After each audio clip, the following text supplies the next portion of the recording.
Ça commence. Les jours où l'on pouvait trouver une Toyota d'occasion pas chère touchant à leur fin. Ils ont sûrement rencontré des difficultés avec la montée de la technologie. L'augmentation des coûts laisse beaucoup de gens exclus du marché. Même lorsque nous avons commencé à chercher notre toute nouvelle 2022, il y a quelques années à peine, nous avons réalisé que les prix commençaient à grimper. Même pour des véhicules très kilométrés, usés ou abîmés, les prix ne cessent d'augmenter. Il existe plusieurs raisons pour lesquelles il est difficile de trouver une Toyota d'occasion bon marché. Voyons cela. La vie est trop courte pour des voitures ennuyeuses. Les marques comme Toyota conservent très bien leur valeur et défient la logique de dépréciation. Les prix restent donc élevés, même pour les anciens modèles avec beaucoup de kilomètres. Et beaucoup de voitures comme la Toyota Camry sont très difficiles à trouver avec un faible kilométrage, qui n'ont jamais eu d'accident auparavant. Nous avons acheté celle-ci car nous cherchions une voiture d'occasion et ne voulions pas dépenser pour une neuve. Nous comprenons et apprécions que la plupart des gens perdent 21% de la valeur dès qu'ils quittent le concessionnaire. Ensuite, on perd encore 20 à 30% au cours des 5 années suivantes. Mais avec Toyota, c'est différent. En cherchant une Toyota d'occasion, nous voulions une Camry ou une Corolla. Malheureusement, seules des voitures à fort kilométrage étaient disponibles sur le marché. Elles avaient toutes un historique d'accidents, avec parfois un rapport Carfax signalant 8 000 ou 4 000 $ de dommages. Ou encore, vous savez, elles avaient peut-être 70, 80, voire 100 000 km au compteur, même si ce sont encore des voitures de qualité. Et vous savez, vous pouvez faire confiance au Toyota pour vous emmener loin sur la route, de manière fiable et économique pendant de nombreuses années. La partie malheureuse, c'est qu'il n'y avait tout simplement pas de bonnes affaires quand nous cherchions notre Toyota d'occasion. Le simple fait est que l'offre et la demande règnent en maître lorsqu'il s'agit d'un marché capitaliste. Si le stock est faible et la demande forte, les prix augmentent. Qu'est-ce qui explique la forte demande de Toyota d'occasion ? Pourquoi était-ce si cher d'acheter une Toyota d'occasion ? Et celle que vous trouviez était généralement usée. C'est parce que vous n'aviez plus la crème de la crème. Parce que tout ce qui était bien était rapidement raflé et nous ne pouvions pas mettre la main dessus assez vite. Et si vous n'aviez pas été prêt à acheter cette Camry dès son arrivée sur le marché ? Vous vous retrouviez probablement à ne faire vos achats que parmi les restes. Tous les épaves, toutes les voitures en mauvais état avec un kilométrage élevé et des dégâts. Il y a plusieurs raisons pour lesquelles les Toyota d'occasion prennent de la valeur ou du moins gardent une cote extrêmement élevée, vous obligeant à payer le prix fort. Tout a commencé avec la pénurie de puces. En 2020 et 2021, Toyota a fermé des usines et beaucoup de produits en étaient indisponibles. L'attente pour les véhicules hybrides durait souvent des mois, parfois même des années. Il y avait des véhicules comme la Prius Prime et, au lancement, la Tundra, qui a été redessinée avec un nouveau moteur hybride. Souvent, il fallait attendre 1 à 2 ans, voire plus, pour recevoir votre nouvelle Toyota. Cela a orienté beaucoup vers le marché secondaire, la plupart restant fidèles à la marque. Ils savent ce qu'ils obtiennent avec une Toyota, donc ils veulent continuer à acheter la même marque. Ils savent que c'est une marque généralement fiable, et vous savez, une grande fiabilité avec des coûts d'entretien et d'utilisation relativement bas signifie que la plupart des personnes qui conduisaient une Toyota il y a 5 ans reviennent probablement vers quelque chose de similaire.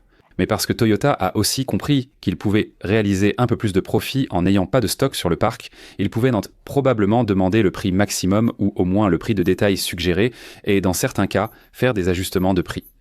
Les véhicules très recherchés, comme les hybrides rechargeables tels que le RAV 4 Prime, se vendaient à prix élevés car les clients étaient prêts à payer. Au final, les gens voulaient acheter tout ce qu'ils pouvaient et même ce qu'ils ne trouvaient pas. Ils se tournent vers le marché d'occasion, ce qui a fait monter les prix.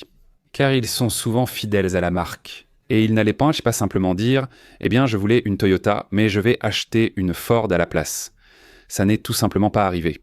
C'est un rêve irréaliste pour Ford, car les acheteurs et fidèles de Toyota restent attachés à la marque.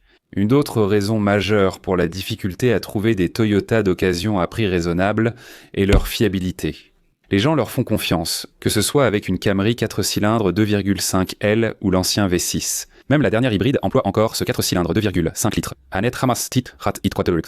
Il est désormais lié à leur ECVT. Et bien sûr, la transmission hybride, très fiable et approuvée, ce moteur existe depuis longtemps. Ils font plus confiance à ce type de véhicule qu'à celui-ci. Maintenant, si vous montez dans une voiture de luxe d'occasion comme une Mercedes, une Porsche ou tout autre type de véhicule de ce genre, c'est généralement plus tape à l'œil et un peu moins performant. La plupart des acheteurs savent qu'acheter ce type de véhicule d'occasion est bien plus risqué. Une fois la garantie expirée, avec une Toyota, vous ne vous inquiétez pas autant de la garantie. Qu'il y ait une garantie ou une extension, cela n'a pas vraiment d'importance. La plupart des acheteurs Toyota savent qu'ils peuvent lui faire confiance. Et même si quelque chose tombe en panne, c'est généralement une réparation relativement peu coûteuse parce que sur beaucoup de voitures de luxe modernes, elles sont généralement plus performantes. Beaucoup de gens le constatent. Remplacer les freins sur une Mercedes-Benz peut coûter 2500 à 3000 $. Sur une Toyota, cela peut coûter beaucoup moins cher de remplacer tous les disques, les plaquettes et de purger le système. Chez le concessionnaire, cela coûtera environ 1500 $. Vous économiserez des milliers sur les freins et sur les pneus.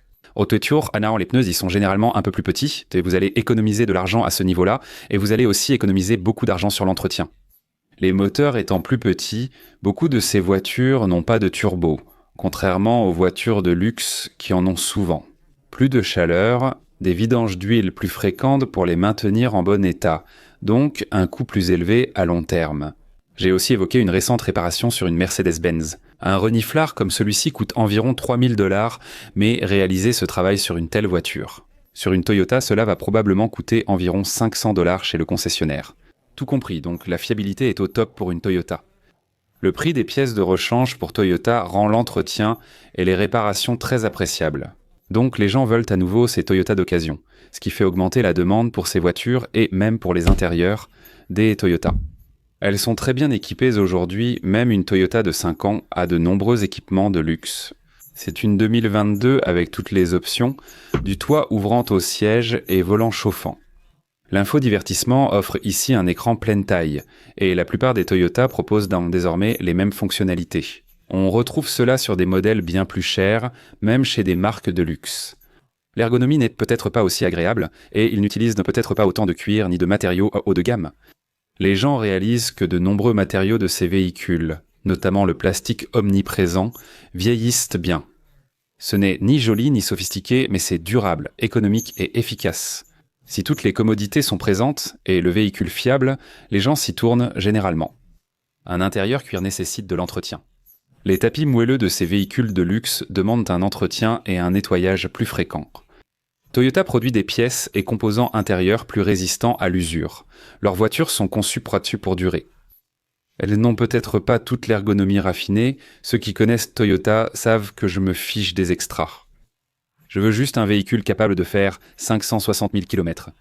Et je peux économiser beaucoup d'argent simplement en conduisant quelque chose d'aussi bon marché que ça, plutôt qu'en achetant quelque chose de luxueux. Donc, les Toyota ont leurs fidèles adeptes. Même si la finition intérieure n'est pas jolie, elle offre toutes les commodités de base souhaitées. Et avant d'aborder la raison principale pour laquelle les Toyota d'occasion ne seront probablement plus jamais bon marché, revenons sur la question de l'entretien et des réparations. Beaucoup réalisent que les Toyota sont faciles à entretenir et ne nécessitent pas d'équipement de diagnostic complexe. La plupart des gens, comme le garage du coin de Joe, peuvent intervenir sur ces véhicules et les réparer. L'accès aux filtres, à la batterie et aux fusibles est facile et bien agencé. Il y a beaucoup de composants qui sont très faciles d'accès. Tous les éléments, pièces et composants, y compris même la courroie serpentine, sont assez faciles d'accès. Tout est accessible et cette voiture est très facile à entretenir.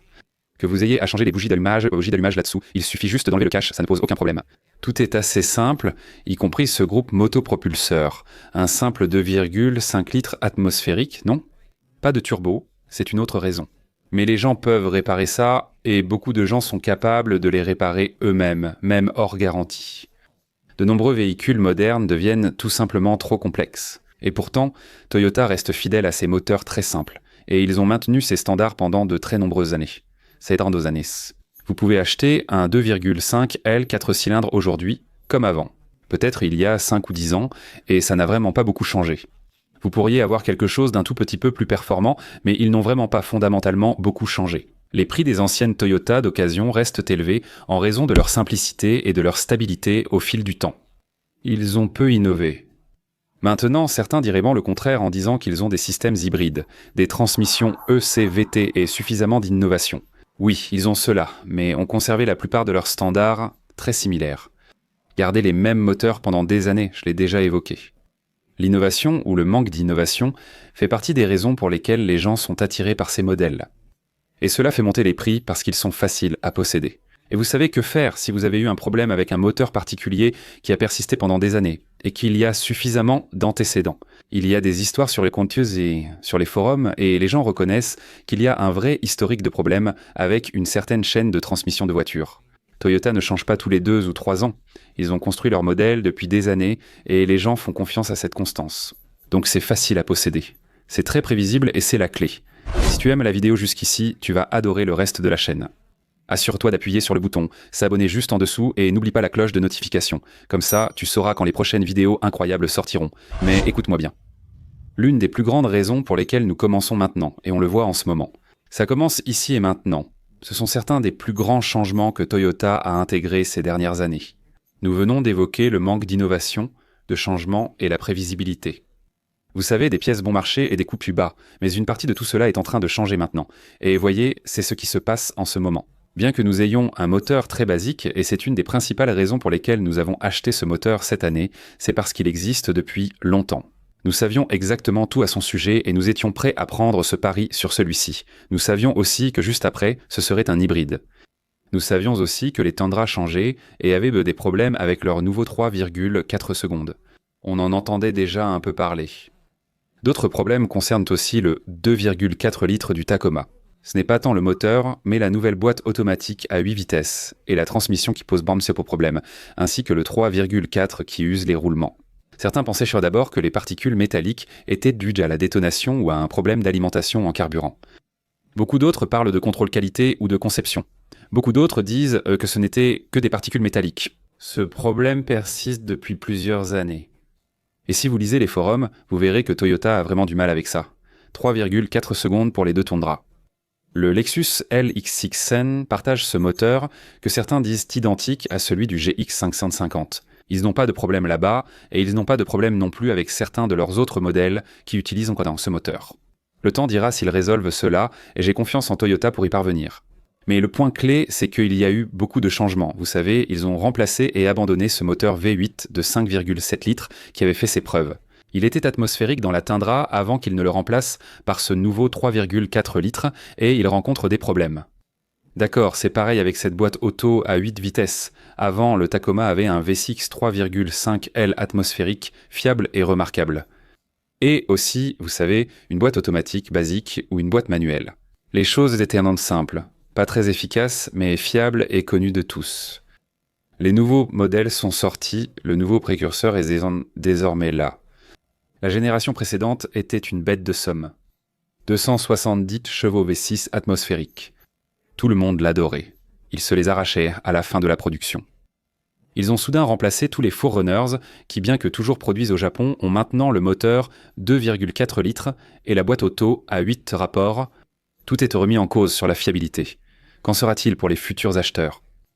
Pour l'instant, cela laisse de nombreux acheteurs dans l'insécurité. Ils voient cette Odyssey 3.4S, ses boîtes automatiques à 8 vitesses et d'autres problèmes émerger ici. Cela remet en cause la durabilité et la fiabilité de la génération actuelle. Ils installent désormais des turbocompresseurs, mais ceci et l'injection directe posent aussi des problèmes. Une technologie que nous ne voyons que dans des voitures comme Mercedes, Audi, BMW et ces marques est fortement critiquées pour leur fiabilité. À cause de ces niveaux de technologie, et maintenant Toyota commence à intégrer cela dans certains de leurs modèles. Alors, qu'est-ce que ça donne ? Les autres acheteurs font marche arrière, beaucoup disent maintenant, vous savez quoi ? Je ne veux pas vraiment ce nouveau 3, 4, je ne veux pas ce nouveau Tacoma, je vais prendre un modèle de 2 ou 3 ans, plus ancien, je ne veux pas ce Forerunner, je vais revenir à un modèle antérieur. Bien qu'ils soient rares sur le marché de l'occasion, ils existent. Mais c'est ce qui commence à se passer maintenant, où les gens commencent à prendre cette décision. Je ne veux plus du nouveau modèle. Mais les fidèles de Toyota savaient combien la marque était bonne. Et notamment autour de 2021, 2022, c'est là que les choses commencent vraiment à s'accélérer, surtout avec ce 3 à 4 dans la Tundra. Beaucoup ont décidé en se disant « Tu sais quoi ? Peut-être que j'achèterai un modèle de 1 ou 2 ans, génération précédente, avec 20 000 à 40 000 km, sachant qu'ils peuvent atteindre 560 000 à 640 000 km avec l'ancien moteur.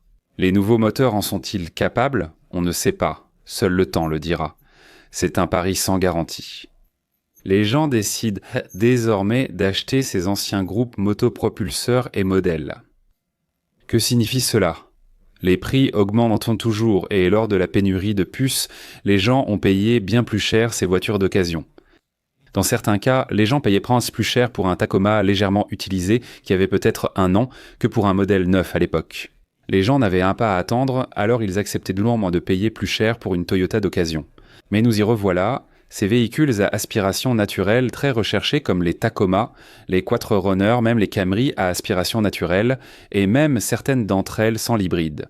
Certaines personnes veulent simplement un 4 cylindres atmosphérique ou un V6, un véhicule qu'ils peuvent en démarrer et utiliser facilement, et dont ils peuvent faire la plupart de l'entretien eux-mêmes.